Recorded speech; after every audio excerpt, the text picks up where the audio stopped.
Hey guys, it's Frank. Welcome back to my channel. As some of you may already know, I live in Toronto, and let's just call it how it is. Toronto is a massive city.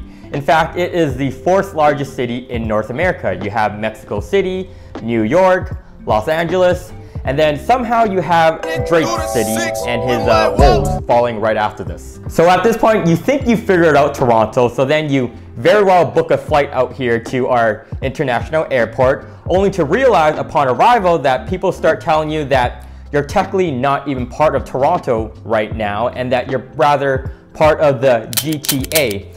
And then you think to yourself, wait a second, this isn't Grand Theft Auto. I didn't sign up to get my car stolen or have my money taken away. Finally, you figure out that GTA isn't a PlayStation 5 game. Instead, it stands for the Greater Toronto Area. And what this means is that Toronto consists of many different metropolitan areas. Truth be told, and to be fair, when I first moved here from Winnipeg, I had a hard time wrapping my head around this as well, because most other Canadian cities, you live in the city core, unless you want to be part of the farmland. Okay, I'm kidding. You probably clicked on this video because you may be curious to know what's it like living in the suburbs versus downtown Toronto. So with that being said, in this week's video, I'm going to be detailing exactly why I chose to live in the suburbs, more specifically in the North York region versus living in downtown Toronto. As a friendly reminder, I would really appreciate if you guys could give this video a good old smash, and I promise you I will make consistent videos in 2022. And also, I want to give a quick thank you to Tyler G for recommending this video idea. And now, let's begin the video. Let's bring you guys up to speed, and I'm now living in the suburbs of Toronto, and one of the biggest things that I have noticed to this date is my everyday life. I have noticed that North York has a relatively slower pace than when I was living in downtown Toronto. I'm not blinded to know that North York is still theoretically part of the Greater Toronto Area, so things here can still get busy at times, like for example if I'm driving during rush hours. But the one thing that I have noticed is that I don't have that 24/7 constant rush mindset that I once had living downtown. For those of you who are unaware, I used to live downtown Toronto for approximately 7 years, dating back to my university days. And reflecting back, I always felt like I was stuck in a bubble or a radius of 5 to 10 kilometers. Like I would go to school, hang out with my friends, only to go back to my downtown apartment. I always felt like there was never a true disconnect when living downtown, even upon arriving home to my apartment. For example, on weekends, I'll be waking up by the sounds of honking, sirens, or construction. And although you eventually get used to it, I knew, reflecting back, that it subconsciously even affected my mental health. Now, some would argue that this had to do with the fact that I was living so centered core of downtown Toronto, which I agree played a large contributing factor, but I still remember that it was super convenient for me during this period because my school was based center core as well. The suburbs or North York isn't as quiet as, let's just say, Calgary, but quite honestly, I kind of like this balance. What I have noticed living in North York / the suburbs is that I now can really shut off my brain when going to sleep and even waking up. I'm no longer waking up by sirens and honking.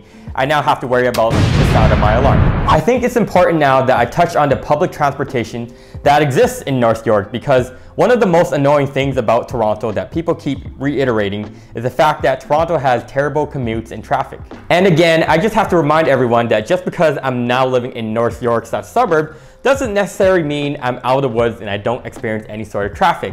But the one thing I have noticed is while commuting, driving has been a tremendous difference in a positive way for Toronto standards. The thing about North York that has even shocked me is how fast you can make your way around the city to different parts of Toronto, aka the GTA, as long as you own a vehicle. And this has to do with its location being centered on the map. For example, if I ever want to drive to downtown Toronto, that's about 30 kilometers from where I am right now, it would probably take me 30 minutes or less, versus if I took the TTC, our subway line, it would take me closer to an hour, if not more.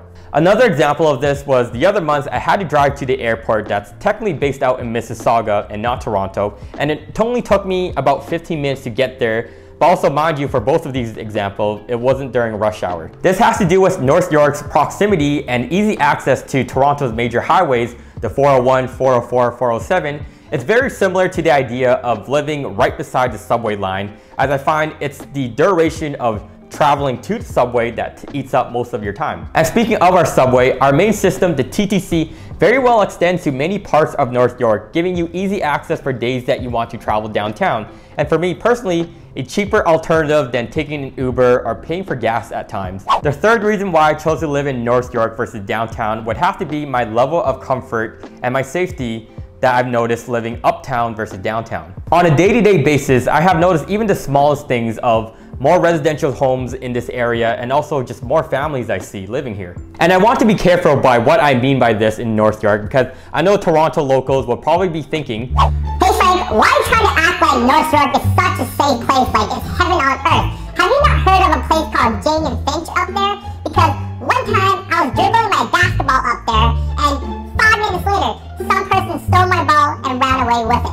And yes, I probably wouldn't fight you on this, but generally speaking from my experience so far, I definitely don't feel as guarded walking in North York versus downtown, and I can safely say I can dribble my basketball without it getting stolen. When I was living downtown, and maybe it was just me, but I always felt on edge and that I always had to be, watchful of my surroundings. Like if I was going to Dundas Square, you never know when I had to bust out my non-existent Bruce Lee skills for whatever reason. This even continued whenever I'm parking my car downtown. Like there was never a day where I parked my car, went somewhere and came back without anxiety that if upon arrival, my car window could be potentially smashed.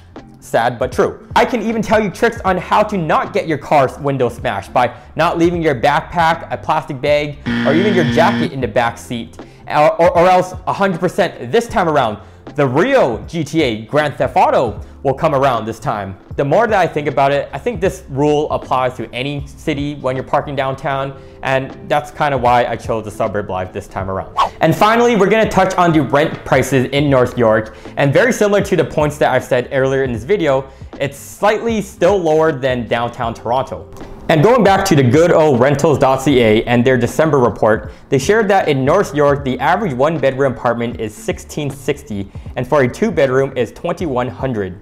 In downtown Toronto, however, a 1-bedroom is $2,040, and for a 2-bedroom, it is about $2,700. And the crazy part about this is despite North York being closer to downtown Toronto, on this list, you'll see areas or cities that are actually much further away than North York, but still wind up costing even much more than North York, which when I saw this was quite interesting. And to make things even more interesting, what I have noticed is that North York was one of the only Canadian cities across the nation to have a negative rent decrease year over year at -9% for a 1-bedroom and -13% for the 2-bedroom.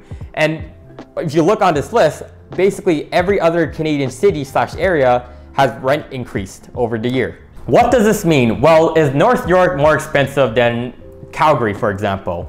100%. But I'm just saying that if you're planning to live in an already expensive city like Toronto and you're looking to save costs, I felt moving to the suburbs in North York can save me a couple $100 each month. Oh, and by the way, if you're new here and you're curious to know what a unit in North York would look like and what it would cost, I made a video about this a couple months ago, so check that out as well. All right, if you're annoyed by my talking and you just want the quick takeaways of this video, just hear this. Being located near the center core of the Greater Toronto Area, North York is a great option if you're someone that wants to be just outside of downtown Toronto, or you're someone that travels often to the different regions in Toronto. Just think of it like this. If I ever became a Toronto realtor, I know for a fact I'd probably choose to live in North York because I would have to do home tours, which would require me to drive my car to different regions, whether that's Markham, Vaughan, Scarborough, and I would know by being based out in North York, I'd probably save the most time. I have no idea why I just threw out a real estate analogy. I